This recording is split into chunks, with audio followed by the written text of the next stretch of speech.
అందరికీ నమస్కారం అని ఆయన ఎంత వినయంగా చెప్తున్నాడు కదా, అంతే వినయంగా నేను తిరిగి నమస్కారం పెడదామంటే మా ఆయన ఇక్కడ నిలబడి అంత వినయంగా నమస్కారం పెట్టావంటే పైకి ఫ్రీగా టికెట్ తీసుకొని పోతావు చూడు, గుద్దేసుకొని పోతాయి అన్నాడు.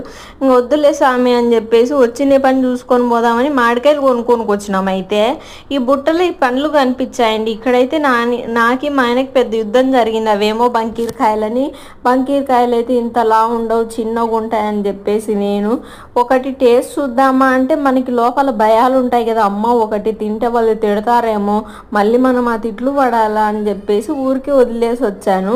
ఇంకా మాకు కావాల్సిన ఊరగాయ పెడదామని చెప్పేసి ఫస్ట్ టైం ధైర్యం చేసి కొనుక్కుందామని కొన్నాను అనమాట.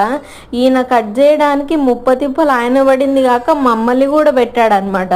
మాకేమో వచ్చి రాని హిందీతో టెంకని ఏమంటారో మాకు తెలియదు హిందీలో. ఆయప్పకేమో మేము ఎంత చెప్పినా అర్థం కాలే. ఆయప్పేమో రకరకాల రెసిపీ చెప్తాన్నాడు.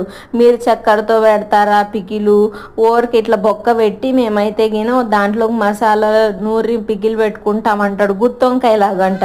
వాయమ్మ అవన్నీ వద్దులే అని చెప్పేసి లాస్ట్కి ఎట్లా కట్ చేసి ఇచ్చినాడు పోస్ట్